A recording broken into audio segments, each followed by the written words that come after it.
அனைவருக்கும் இனிய காலை வணக்கம். ஒலிம்பியா ஐஏஎஸ் அகாடமி சார்பாக தினசரியாக ஏற்கனவே டிஎன்பிசி தேர்வாணையத்தால் நடத்தி முடித்துள்ள ரீசன்ட் டிஎன்பிசி கொஸ்டின் பேப்பர்லேருந்து ஒவ்வொரு சப்ஜெக்டாக நம்ம பார்த்து வருகிறோம். அந்த வகையில் லாஸ்ட்டில் பார்த்திங்கன்னா லாஸ்ட் 5 வீடியோஸ் டிஎன்பிஎஸ்சி எக்ஸாம்ஸில் பாலிட்டி ஏரியாவில் ஏற்கனவே கேட்கப்பட்ட கேள்விகளுக்கான மாதிரி தேர்வும் ப்ளஸ் அதற்கான முழு விளக்கங்களை பார்த்துருப்போங்க. பாலிட்டி ரிலேட்டடான வீடியோஸை பார்க்காதவங்க டிஸ்கிரிப்ஷனில் அதுக்கான லிங்க் தரப்பட்டுள்ளது, தேவையானவங்க பார்த்துக்காங்க. மேலும் புதிதாக நம்ம சேனலை பார்க்குறவங்க மறக்காமல் சப்ஸ்கிரைப் பண்ணிட்டு பெல் சிம்பில் கிளிக் பண்ணிவிடுங்க. நீங்கள் பெல் சிம்பில் கிளிக் பண்ணால் தான் நாங்கள் தொடர்ந்து அப்லோட் பண்ணுற வீடியோஸ் உங்களுக்கு நோட்டிஃபிகேஷன் வரும். இந்த வீடியோவை பொறுத்தவரையும் நெக்ஸ்ட்டு 5 டேஸ்க்கு பார்த்திங்கன்னா யூனிட் 6 டிஎன்பிசி தேர்வில் யூனிட் 6ல் ஏற்கனவே கேட்கப்பட்ட கேள்விகளை தான் நம்ம மாதிரி தேர்வை பார்க்க போகிறோம் ஒவ்வொரு நாளும். ஸோ யூனிட் 6 பொறுத்தவரையும் நமக்கு பார்த்திங்கன்னா சிலபஸ் தமிழ்நாட்டின் வரலாறு, பண்பாடு, மரபு மற்றும் சமூக அரசியல் இயக்கங்கள். இது குரூப் 1 லெவலில் 40 கொஸ்டின்ஸ் இருக்குங்க இந்த டாப்பிக்லேருந்து மட்டும். அதே குரூப் 2 2Aல 20 கொஸ்டின்ஸும் குரூப் 4க்கு 20 கொஸ்டின்ஸும் கட்டாயம் இடம்பெறுங்க. ஸோ நமக்கு இந்த previous questions very very important. எந்தெந்த ஏரியாவில் எப்படி கேட்குறாங்க, ரிப்பீட்டடாக எந்தெந்த கொஸ்டின்ஸ் வந்துட்டுருக்கு, அதற்கு அடுத்ததாக நமக்கு ஒரு மாடல். ஸோ இந்த ஏரியாவை பொறுத்தவரை நம்ம தெளிவாக படித்து ப்ரீவியஸ் கொஸ்டின்ஸை ரிவைஸ் பண்ணிவிட்டு எக்ஸாம் பாயிண்ட் ஆப்பில் உள்ளே போகும்போது நமக்கு பயம் இல்லாமல் இந்த ஏரியாவிலேருந்து கொஸ்டின்ஸை அட்டன் பண்ண முடியும், பார்த்துக்கோங்க.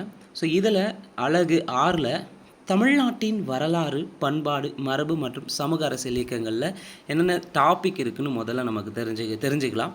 தமிழ் சமுதாய வரலாறு, அது தொடர்பான தொல்லியல் கண்டுபிடிப்புகள், சங்ககாலம் முதல் இக்காலம் வரையிலான தமிழ் இலக்கிய வரலாறு, திருக்குறள் மதஞ்சார்பற்ற தனித்தன்மையுள்ள இலக்கியம், அன்றாட வாழ்விலோடு தொடர்பு தன்மை, மானுடத்தின் மீதான திருக்குறளின் தாக்கம், திருக்குறளும் மாறாத விழுமியங்களும், சமூக அரசியல் பொருளாதார நிகழ்வுகளில் திருக்குறளின் பொருத்தப்பாடு, திருக்குறளில் தத்துவ கோட்பாடுகள். அடுத்த டாபிக் பார்த்திங்கன்னா விடுதலை போராட்டத்தில் தமிழ்நாட்டின் பங்கு, குறிப்பாக ஆங்கிலேயருக்கு எதிரான தொடக்க கால கிளர்ச்சிகள், விடுதலை போராட்டத்தில் பெண்களின் பங்கு, 19 மற்றும் 20ஆம் நூற்றாண்டுகளில் தமிழ்நாட்டின் சமூக அரசியல் இயக்கங்களின் பரிணாம வளர்ச்சி, குறிப்பாக நீதி கட்சி, பகுத்தறிவுவாதத்தின் வளர்ச்சி, சுயமரியாதை இயக்கம், திராவிட இயக்கம் மற்றும் இவ்வியக்கங்களுக்கான அடிப்படை கொள்கைகள், தந்தை பெரியார் மற்றும் பேரறிஞர் அண்ணாவின் பங்களிப்புகள். இதுதான் நமக்கு யூனிட் 6க்கான சிலபஸ். ஸோ நமக்கு ஏன் முதல்ல கொஸ்டினுக்கு முன்னே சிலபஸை பார்க்கணுன்னா நம்ம ஒவ்வொரு டாப்பிக்லேருந்தும் இந்த சிலபஸ்லேருந்து தான் இந்த கொஸ்டின்ஸ் இடம்பெற்றிருக்கா அப்படின்றது நமக்கு தெரியணும். அப்போது என்ன சிலபஸ்ன்றது, என்ன பாடத்திட்டம் என்பது நமக்கு முதல்ல தெளிவாக இருக்கணும். ஸோ அதை தெளிவாக தெரிஞ்சால் மட்டும்தான் நாம் டிஎன்பிசிக்குள்ளே அடுத்தடுத்த ஸ்டெப்ஸை மூவ் பண்ண முடியும். நம்ம சிலபஸ் என்னன்னே தெரியாமல் நம்ம பாட்டுன்னு படிச்சுட்டு இருந்தோம்னா வெற்றி அடைய முடியாது. ஸோ இதிலிருந்து அதாவது 7/3/2026 அண்டு 8/3/2026 நடந்த combined technical service examination interview poster 2ல் கேட்கப்பட்ட ஒரு 18 கேள்விக்கான விடை குறிப்புகளை தான் பார்க்கலாம். இந்த 18 கேள்விகளும் யூனிட் 6ல் தான் கேட்டிருக்காங்க. ஃபஸ்ட் கொஸ்டின், கூற்று காரணம்.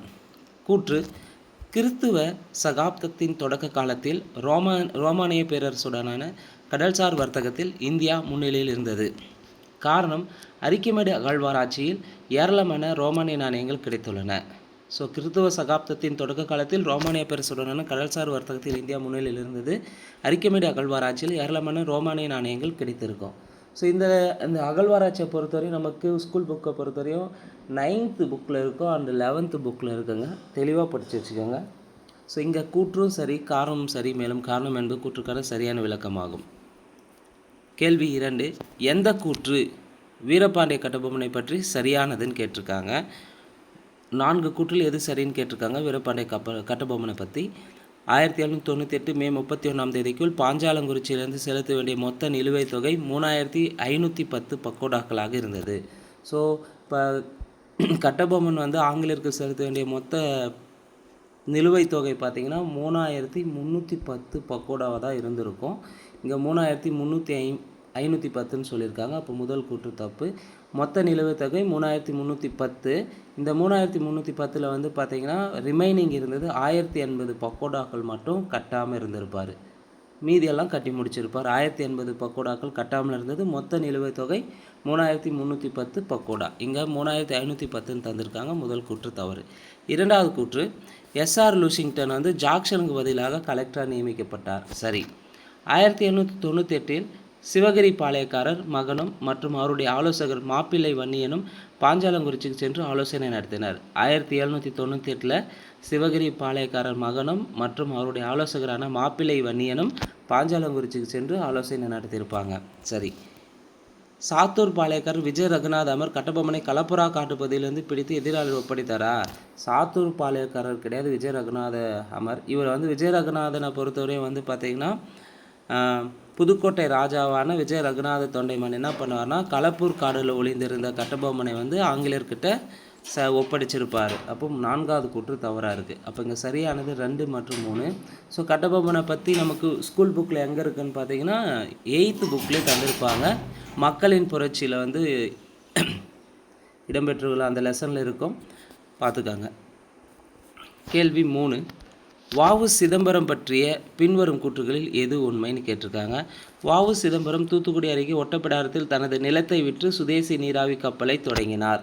சரி. தூத்துக்குடியிலேருந்து இயக்கப்பட்ட புதிய கப்பலை ஜப்பானிலேருந்து வாங்கியிருப்பார். ஆனால் ஜப்பானில் கிடையாது, பிரான்ஸில் கிட்டேருந்து வாங்கியிருப்பார்.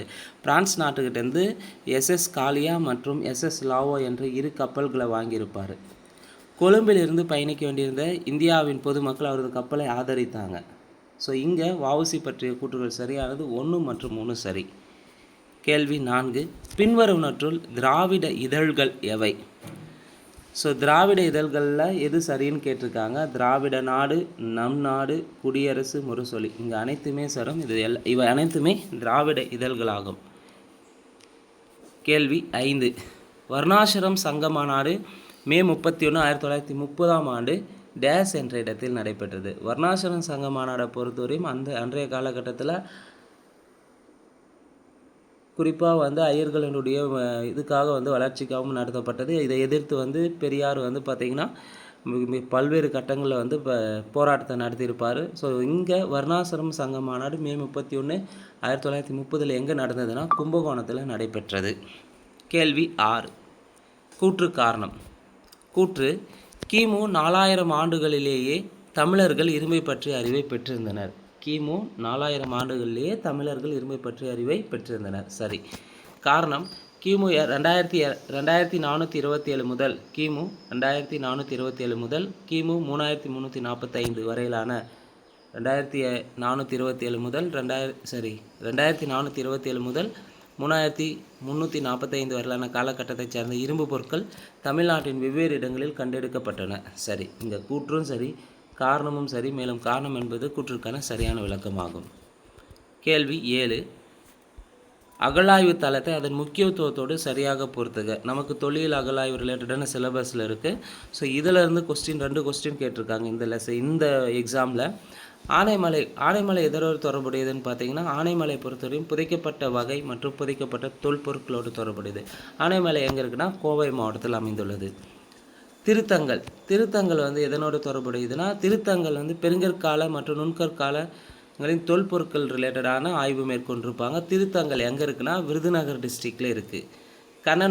கண்ணனூரை பொறுத்தவரையும் நீர்ப்பாசன அமைப்பின் கட்டுமான முறை பற்றி ஆய்வு செய்திருப்பாங்க.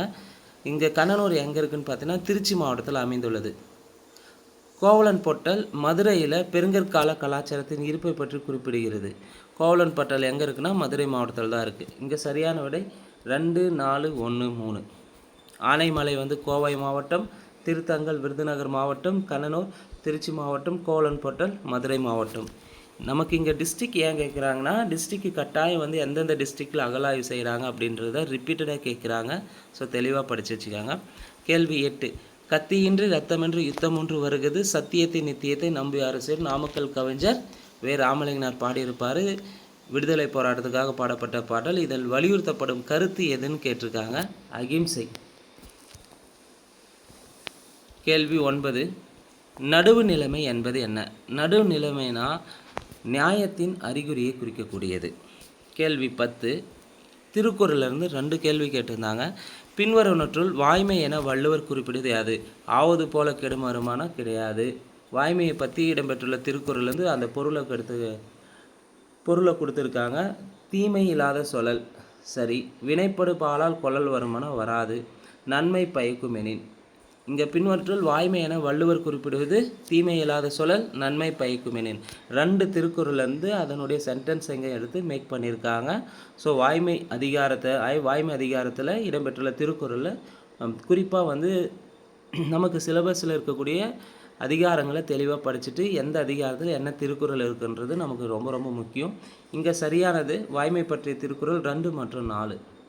ஸோ அதில் கேட்கப்பட்ட திருக்குறள் வந்து என்னென்னா, வாய்மை எனப்படுவது யாதெனின் யாதொன்றும் தீமை இல்லாத சொல்லல். அதாவது பிறருக்கு முனையளவு கூட தீங்கு தராத உண்மையை சொல்வதே வாய்மைன்னு சொல்லியிருப்பார் வள்ளுவர். அடுத்து 2வது திருக்குறள், பொய்மையும் வாய்மை எடுத்து புரை தீர்த்த நன்மை பயக்குமெனின். பொய்மையும் வாய்மை எடுத்து புரை தீர்த்த நன்மை பயக்குமெனின். அதாவது குற்றமற்ற நன்மையை விளைவிக்கும் என்றால் பொய்யும் வாய்மையாக கருதப்படும். நம்ம ஒரு பொய் சொல்கிறோங்கன்னா அந்த பொய்யில் வந்து ஒரு குற்றமற்ற உண்மை இருக்குன்னா அதுக்காக பொய் சொல்லலாம் அப்படின்றத இந்த இடத்துல வள்ளுவர் குறிப்பிட்டிருப்பார். பொய்மையும் வாய்மை எடுத்து புரை தீர்த்த நன்மை பயக்குமெனின். கேள்வி 11. சரியான விடையை தேர்ந்தெடுக்க. நாடென்ப நாடா வளர்த்த நாடல்ல நாடு வளர்ந்தரு நாடு. இக்குறளில் நாடா வளர்த்தன என்பதுக்கு சரியான பொருளை தேர்வு செய்கன்னு கேட்டிருக்காங்க. நாடென்ப நாடா வளர்த்தன நாடல்ல நாடா வளர்ந்தரு நாடு. இக்குறளில் நாடா வளர்த்தன என்பதற்கான சரியான பொருள் எதுன்னு கேட்டிருக்காங்க. பிற நாடுகளின் உதவியை வேண்டாது தமக்கு வேண்டிய பொருள் வளங்களை எல்லாம் தம்மகத்தே கொண்டதாகும். இதுக்காக சரியான விடை 2 மட்டும் சரியாக இருக்குது. கேள்வி 12. அறம் இன்னதென்பது டேஸ் ஆகும். அறம் இன்னதென்பது மக்கள் தாமே அமைத்து கொண்ட ஒரு வரையறைன்னு சொல்லலாம். கேள்வி 14. சரியாக பொருந்துவதை தேர்வு செய்க. இந்த கேள்வியை பொறுத்தவரையும் பாடல் வரியை கொடுத்து அதனுடைய ஆசிரியரில் எது சரியாக பொருந்திருக்கு அப்படின்னு கேட்டிருக்காங்க. காய்நேல் வறுத்த கவலம் கொளினே அப்படின்னு சொன்னது கோவூர் கிளறார்னா கோவூர் கிளார் கிடையாது, தப்பு. யாதும் ஊரே யாவரும் கேளீர் என்ற பாடலை புறநானூற்று பாடலை பாடந்து கணியன் பூங்குட்டனார் தான் பாடியிருப்பார். ஒரே ஒரு பாடலை. வள்ளியோர் படர்ந்து புள்ளியர் போகி என்ற பாடலை பாடந்து பிசிராந்தியார்னா பிசிராந்தியார் கிடையாது. ஈயன இரத்தல் இழிந்தன்று என்பது என்ற பாடலை பாடந்து கலைதீன் யானையார் பாடியிருப்பார்.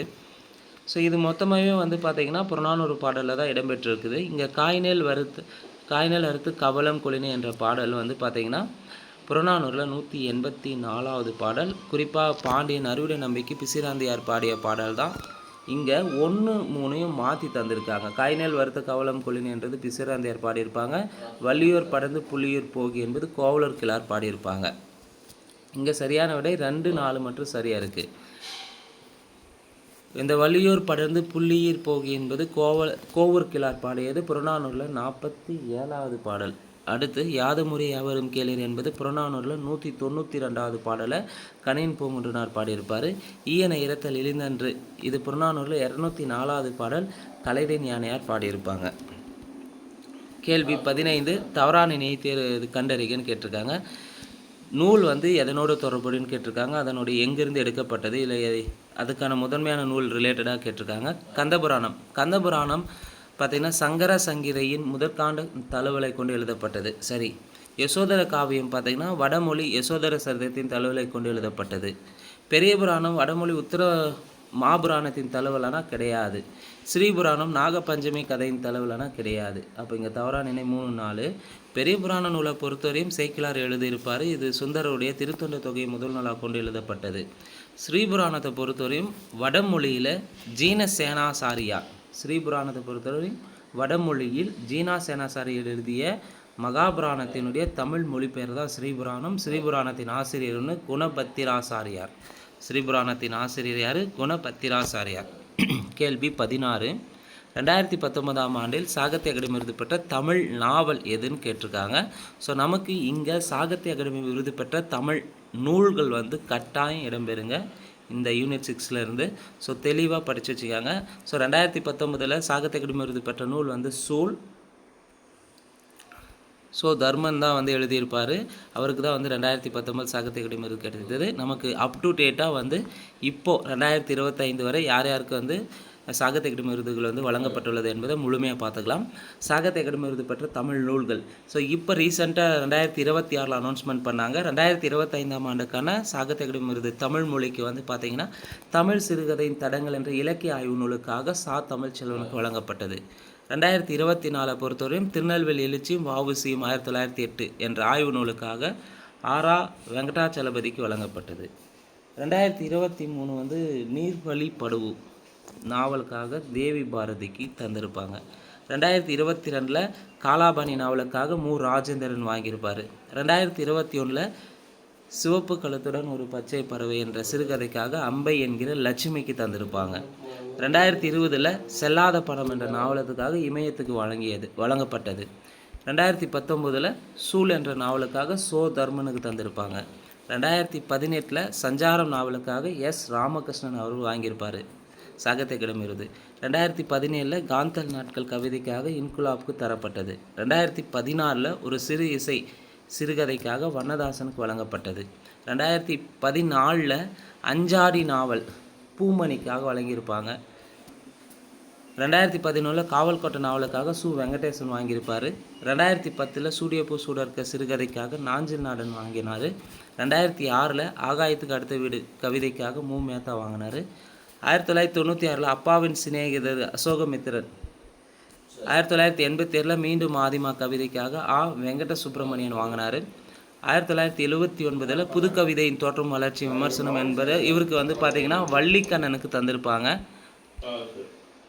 புது கவிதையின் தோற்றம் வளர்ச்சி என்ற விமர்சன நூலுக்காக வள்ளிக்கண்ணனுக்கு 1979 சாகித்ய அகாடமி விருது வழங்கப்பட்டது. 1970 வந்து அன்பளிப்பு சிறுகதைக்காக கு. அழகிரி சாமிக்கு தந்திருப்பாங்க.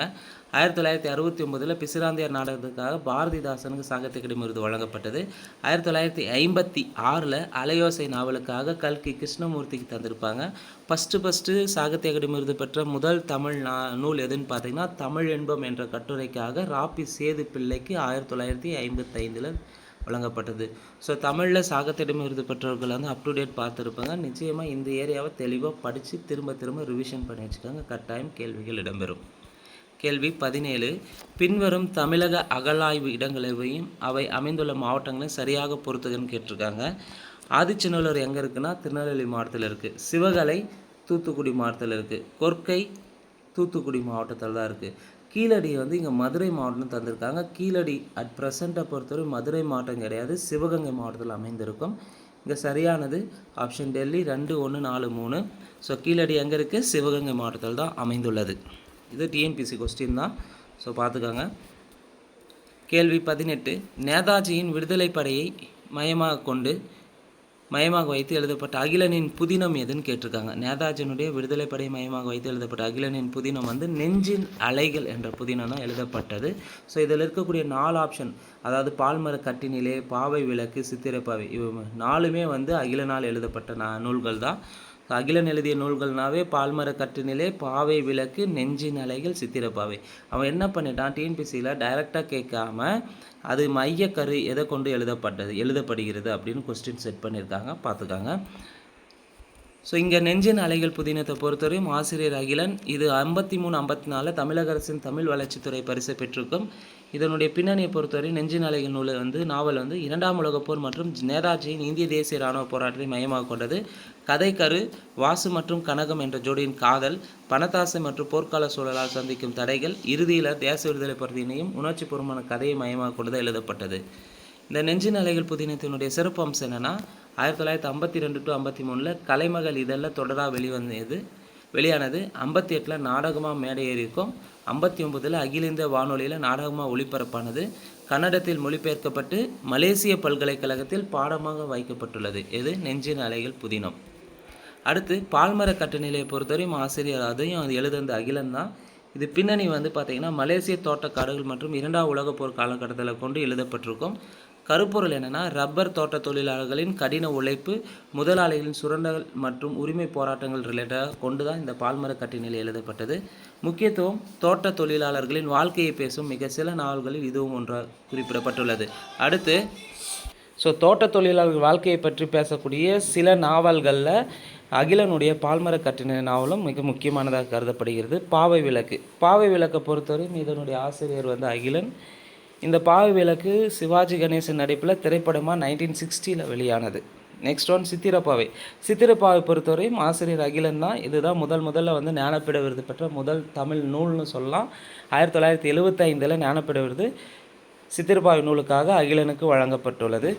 இதனுடைய மையக்கருவை பொறுத்தவரையும் சமூகத்தினுடைய பழமைவாதங்களை எதிர்த்து போராடும் பெண்ணின் கதை, குறிப்பாக ஆனந்தி என்ற பெண்ணின் கதையை கொண்டு எழுதப்பட்டிருக்கும்.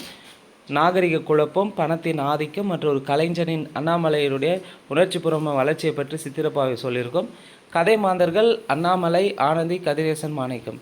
குறிப்பாக வந்து சித்திரப்பாவை என்ன சொல்லியிருக்குன்னா, நவீனமயமாக்கல் சிக்கி தவிக்கும் சமூகத்தினுடைய கலாச்சார மாற்றங்களை மிகவும் தத்ரூபமாக வந்து இந்த நாவலில், இந்த நூலில் சொல்லியிருப்பார் அகிலன். குறிப்பாக ஞானப்பீட விருது பெற்றவர்கள் இப்போ ரீசெண்டாக வந்து கட்டாயம் வந்து எதிர்பார்க்கலாம். ஞானப்பீட விருதை பொறுத்தவரையும் தமிழில் 3 பேருக்கு இதுவரை வாங்கியிருக்காங்க. ஒன்று வந்து அகிலன் வந்து வாங்கியிருப்பார். 2 ஜெயகாந்தன் 2002 வாங்கினார். இப்போ வைரமுத்துக்கு அனௌன்ஸ்மெண்ட் பண்ணியிருக்காங்க. 2025 ஆண்டுக்கான ஞானப்பீட விருது பெற்ற தமிழ் எழுத்தாளரான வைரமுத்து இவருடைய கவிதை மற்றும் இலக்கியத்துக்கான ஒட்டுமொத்த பங்களிப்புக்காக 24 ஆண்டுகளுக்கு பிறகு இந்த விருதை வந்து பெறும் 3வது தமிழ் எழுத்தாளராக என்ற பெருமைக்கு சிறப்புக்குரியவராக இருக்கார் வைரமுத்து. அப்போ ஞானப்பீட விருது பெற்றவர்கள் அகிலன், ஜெயகாந்தன், வைரமுத்து. அகிலனுக்கு 1975 சித்திரப்பாவை நாவலுக்காக தந்தாங்க. ஜெயகாந்தனை பொறுத்தவரை 2002 இலக்கியத்திற்கான ஒட்டுமொத்த பங்களிப்புக்காக 2002 வாங்கியிருப்பார். 2025 வைரமுத்து. நிச்சயமாக ஞானப்பீட விருதுகள் ரிலேட்டடாக கொஸ்டின்ஸ் அப்கமிங்காக வரக்கூடிய எக்ஸாமில் இடம்பெறுங்க.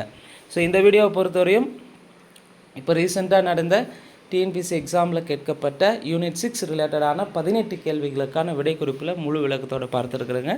இந்த வீடியோ உங்களுக்கு பயனுள்ளதாக இருந்திருந்தால் மறக்காமல் லைக் பட்டனை கிளிக் பண்ணிவிட்டு உங்களுடைய கருத்துக்களை பதிவு செய்யுங்க. டிஎன்பிசி குரூப் 1 எக்ஸாம் ப்ரிப்பேர் பண்ணுற உங்கள் ஃப்ரெண்ட்ஸ்க்கு ஷேர் பண்ணுங்கள். நன்றி, வணக்கம்.